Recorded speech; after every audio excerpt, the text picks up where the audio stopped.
Hi, hello. It is time to wrap up my January reading. It has been a hot second since I wrapped up my monthly reading here, so let's dive right into it. I went ahead and pulled up my Storygraph stats for the month in comparison to 2021 because I have the advanced plus whatever they call it. I got the early bird price, so I don't remember how much longer that's gonna last. Either way, I can compare time periods. So I read 17 books this January and 12 books last January. The uptick this month in comparison to last year is purely because I've been able to focus on audiobooks this month, and I'm trying to clear out some audiobooks that had been in my Libro.fm library for a hot second. Some I actually started last year and just didn't get finished. But the first book I read for the month, for the year, was Reckless Girls by Rachel Hawkins. This was the first book I talked about this year for Feature Friday. It is a thriller set on a remote island, and what goes wrong when you are kind of cut off from society. So as I talked about, it was fun to watch that breakdown of norms, so to speak. It was fun that a lot of the characters were not the best people necessarily. They were flawed, and it was hard to know if we should be rooting for anyone and who we wanted to see come out on top, if there was a top to come out on. I will say, as I said then, that I would have liked to see the danger ramp up a little bit more. I would have liked to see there be a little bit more franticness, especially because there was so much alcohol on this island. And we got little peeks of it, especially there was one scene where they were kind of by the fireside and things got hazy, but I wanted the whole narrative to kind of feel kind of hazy and kind of like that. And I wanted to really get to that real danger and at the end and have that be kind of like a steady build. I think we could have leaned into that a little bit more, but I still enjoyed the experience, and it was a fun kind of escape. And I think this is going to be a great read come beach read season as well. And based on its release date, we may see it in paperback by then. So definitely something to keep your eye on. So then Weather Girl, which I also already talked about, was a really highly anticipated romance following a weathercaster and a sportscaster. Featured some great body diversity with a fat male love interest, and explored mental health as well with a protagonist that had depression. Again, like with a lot of contemporary romances, this is told in the first person, and I would have loved to see the other love interest's point of view some more. I did miss that. There were some plot devices or circumstances that really leaned in to my secondhand embarrassment and awkward uncomfort area, but I loved our love interests so much and they charmed me so much that I was able to power through those aspects of it, and I really fell in love with the characters in this novel. So I definitely recommend this book. I then finished up my first audiobook of the year, which was The 2000s Made Me Gay by Grace Perry. This is a collection of pop culture essays that examines the 2000s through a queer lens. I know, shocker based on the title. It was a lot of fun. It looks at things from reality TV, like VH1 reality TV, to the OC, to Harry Potter, to Disney Channel original movies, and kind of unpacks them. And there are lots of personal anecdotes from our author about her own journey with her identity and the ways she expresses her identity and how all of this pop culture played into that, formed that. There's a lot of fun in it, and there's also some really deep analysis. And this is pop culture that shaped me to a large extent. I mean, I never watched the OC, but I did watch 2 seasons of Gossip Girl, and I'm aware of the conversation. But it's interesting to see just how far we've come, because this doesn't feel very long ago to me, but I have to recognize that it is, and we do have some distance to look at it, and to know just how far we've come since then. In retrospect of the pop culture in this book, we have definitely made some strides, but there is still a long way to go. So then, and again, transitions here are probably not a thing that's going to happen well, but I read my book club book, which is 9 Nasty Words by John McWhorter. We've already talked about this book, but it kind of explores profanity, especially within an American context. It does look into the linguistic history of a lot of these words. It breaks down the history both from a linguistic point of view and a cultural point of view in a more minute way, kind of like how I honestly expected cultish to look at language. So it is a little bit more zoomed in. It zooms back where it needs to kind of give us some larger context, but it does kind of balance the two. It also surprisingly had a lot of theater references, which I loved, and yet not one reference to Spring Awakening in a book all about cursing. So that was a little disappointing, but I will let it slide. But one of the things I found really compelling in this was kind of his exploration of what we find profane and how it has shifted and is shifting.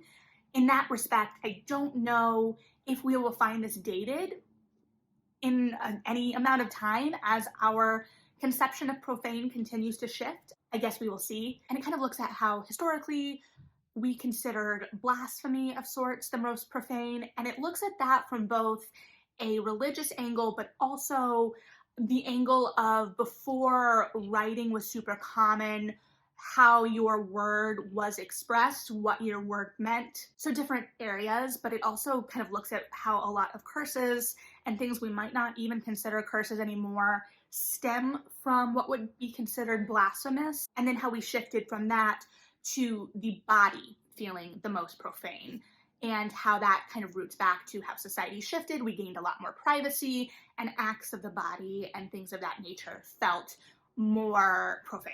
I'm just going to keep saying profane because I'm too lazy to think of another word. I'm sorry. And now we are looking more at slurs and words targeted to hurt specific groups of people as the most profane. So especially toward the end, it did get a little bit more uncomfortable because those words felt the most impactful in the current moment. So yeah, our book club loves a good niche nonfiction, and I think that this is a really fascinating niche nonfiction. And if you're interested in language in that way, or kind of cultural perceptions of what is taboo as well, I definitely think this is something that would be of interest to you. Keep in mind, there are portions that can read a little drier because we are looking at the etymology of words, and you kind of have to try and track that. There are charts that kind of help with that as well, and break up the text and give more visual references to kind of how things have progressed or how language is used. That's another real focus of the book, how specific curse words may be used for emphasis, or how they fit into parts of speech or have been commonly accepted into different parts of speech, how that maybe has morphed over time. So there's lots going on in this one, and it's still very short comparatively. And then I moved back into finishing up a couple of audiobooks that I had started in 2021 and just never finished.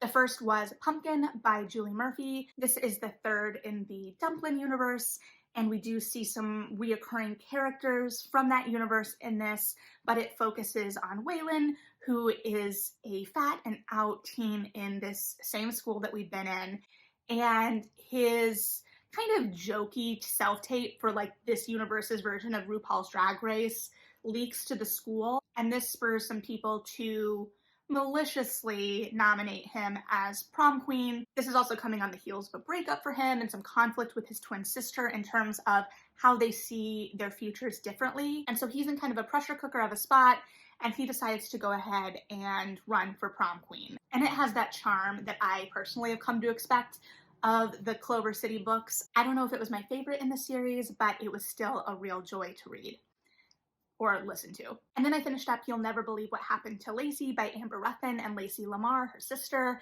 I love Amber Ruffin and her comedy, and this book is looking at all of the micro and macro aggressions that her sister Lacey kind of deals with on her day-to-day. And it focuses more on Lacey's experiences than Amber's, not because Amber's experiences are being minimized, but because Lacey leads a more normal life. And so it picks at the racist things that happen in the day-to-day. Her anecdotes about her work in particular were just frustrating and angering and demoralizing. And yet Amber Ruffin manages to undercut these experiences with comedy in a way that make it land even harder in some ways. I don't know, it's a hard book to articulate, but I loved listening to it, especially because they both read it.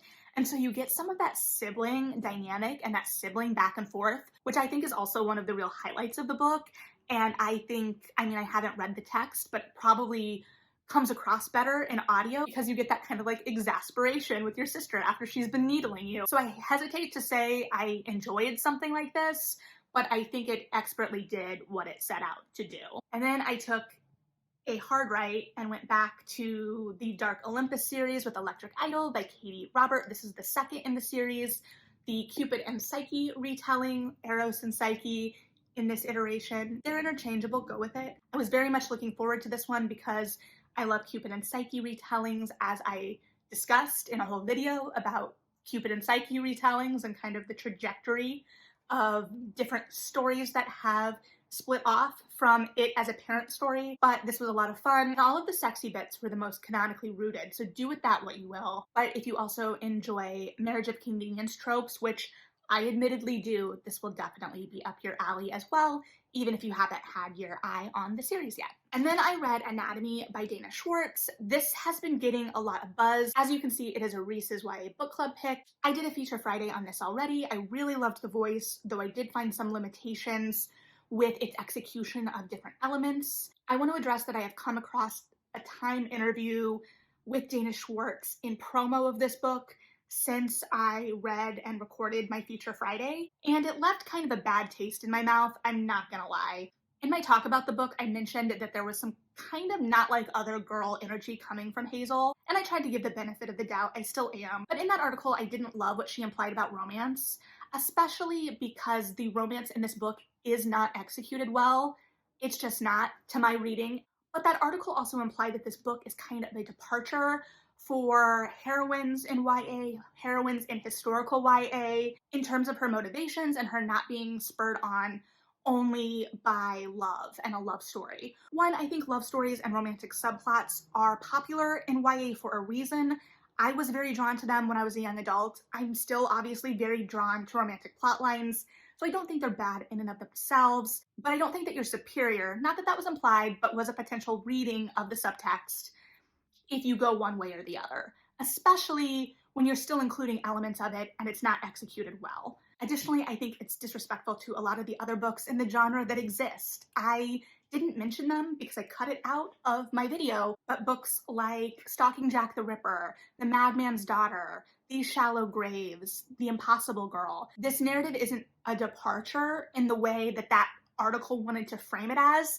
It is still incredibly compelling and a fun read, but for me, it exists in conversation with all of those other books, and especially in like the early mid 2010s, we saw a lot of reimaginings of Gothic literature in the YA space. I had a friend who wrote an entire thesis about it, so those things just kind of rubbed me wrong. They didn't change my perception of the book, but it did kind of validate some of what I was picking up on in my reading. So then I read The Red Palace by June Hur, talked about this already as well. This was a masterful Korean YA historical murder mystery. Lots going on here. I loved the protagonist, I loved the setting, I loved our romantic lead, and I loved that for me as a reader, it continued Hur's exploration of complex family dynamics. I then finished listening to Royal Witches, Witchcraft, and the Nobility in 15th Century England by Gemma Holman. This was put on my radar by Rachel Hawkins via Twitter last year, and I 100% decided to listen to it mainly because of Philippa Gregory's portrayal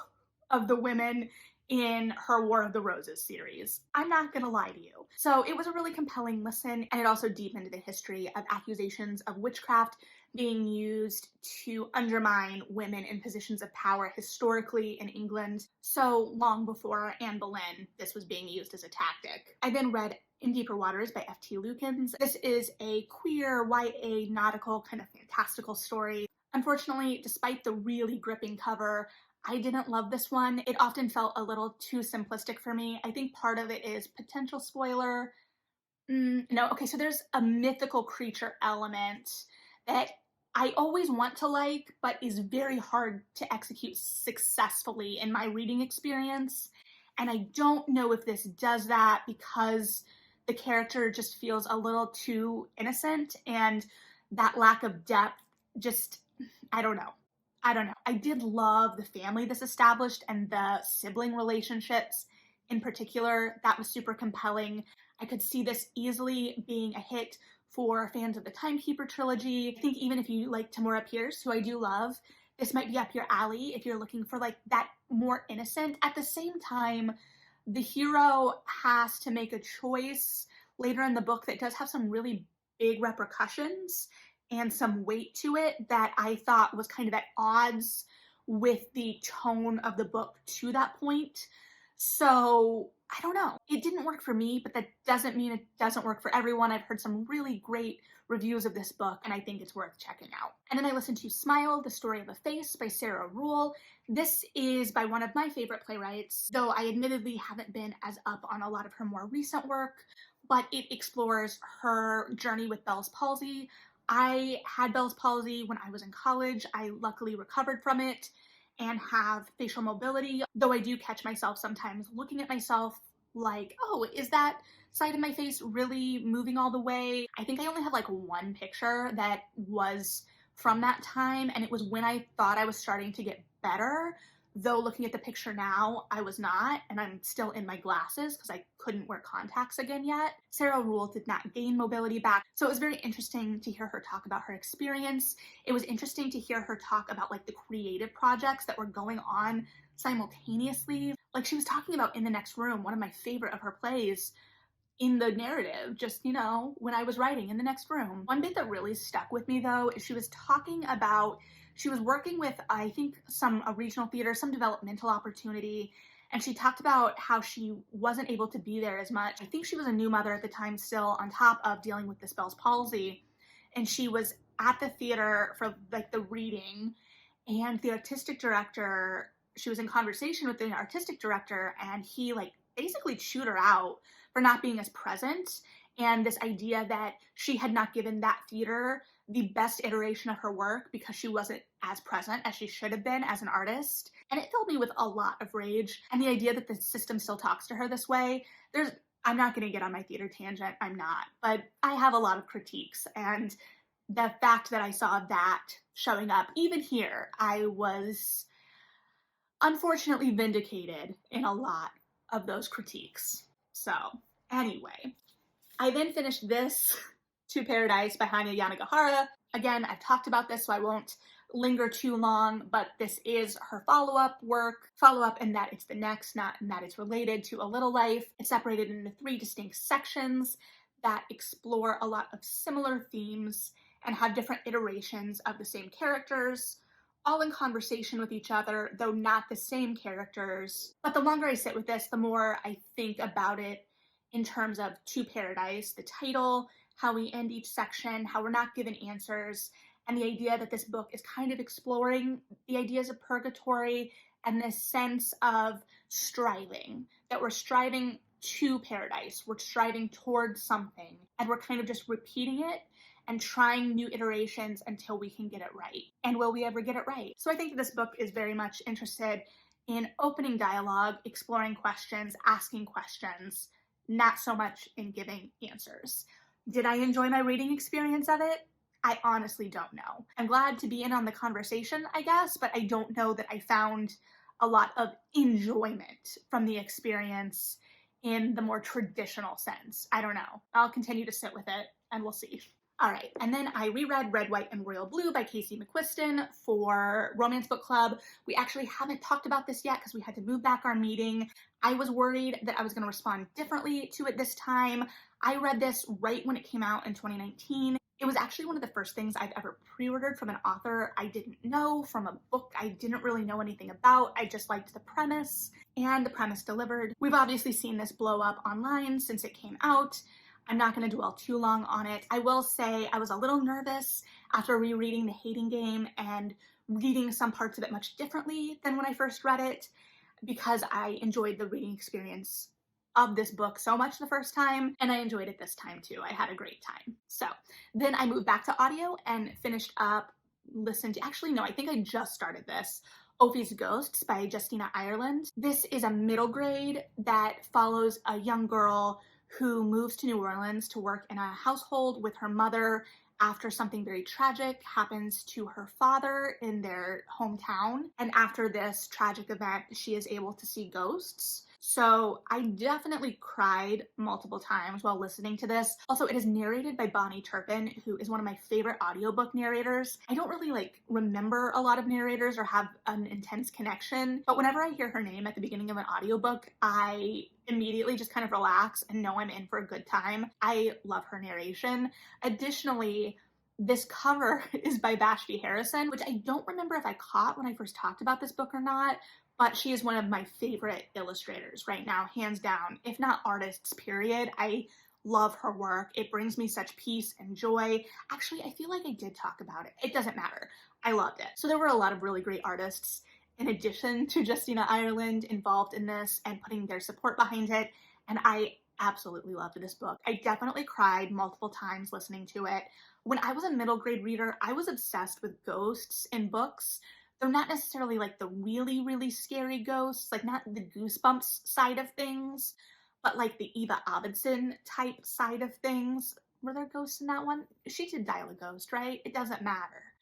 But this felt similar and different. So our protagonist, Ophe, is obviously still dealing with a lot of racism within the world that she inhabits, especially within this house. So a lot of these people and some of the ghosts are mean and spiteful because the people were mean and spiteful, not from any scariness of the ghost itself. But because of that, I also can't say that the ghosts were like innocent or quirky. There was still a weight to those spirits and why they were there. But as a reader, I also never felt like we were supposed to be afraid of the ghosts as ghosts, but depending on what kind of person they had been or were, depending on how you view ghosts, I guess. And I think that some of that was expertly maneuvered with how Ophe was interacting with ghosts. And basically any time she was able to help a spirit pass on that deserved to pass on, I was crying. Honestly, I'm getting teared up just thinking of it right now. That's not to say that this narrative is setting out to make you cry,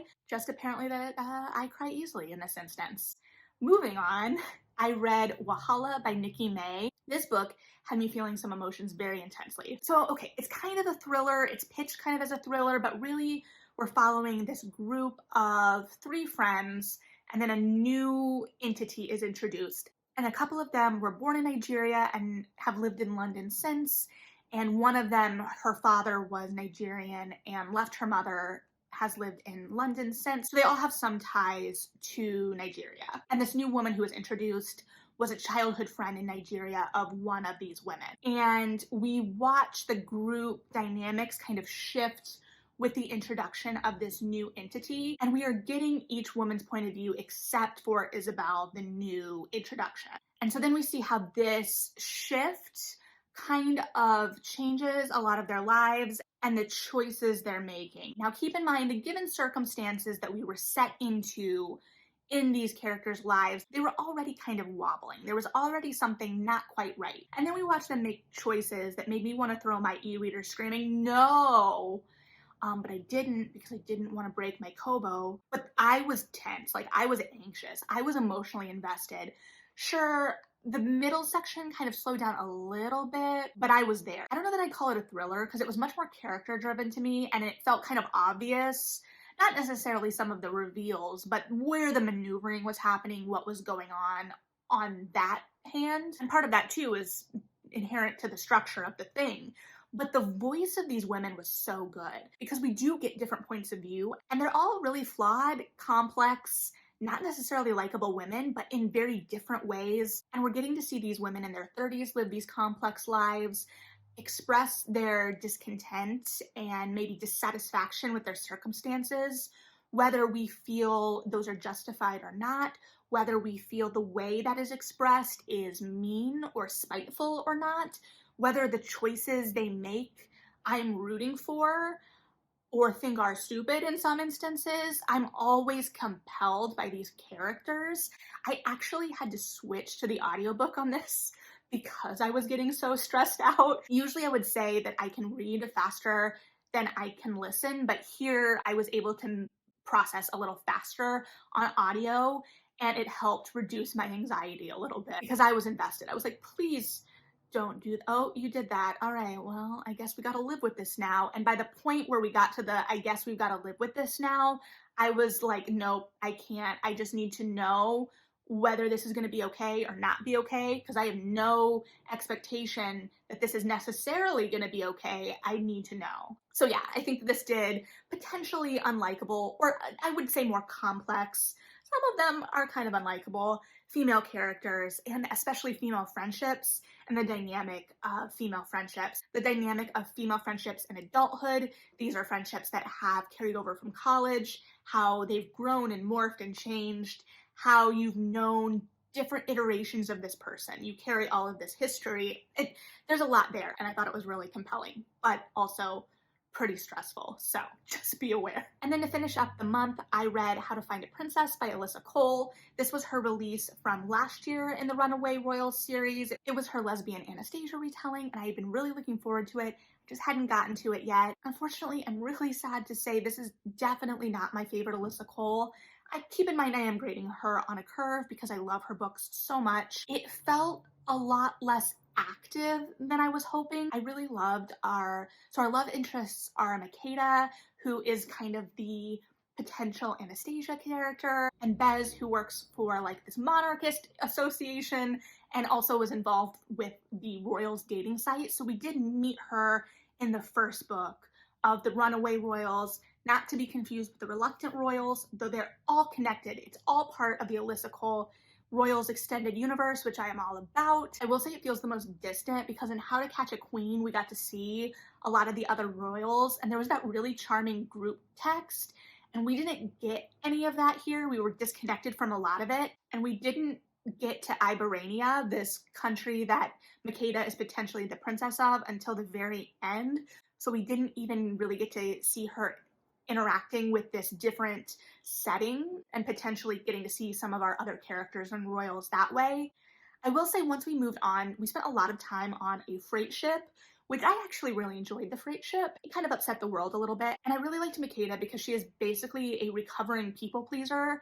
And it looks at whether she even needs to recover from that in certain aspects, but also where some of that has come from in terms of her family. I would have loved to see her relationship with her mother, which I think was set up in a really complex and dynamic way. I would have loved to see that scratched at a little bit more. I think that we avoided some of the real emotional depth and messiness of that relationship and what we could have done with it.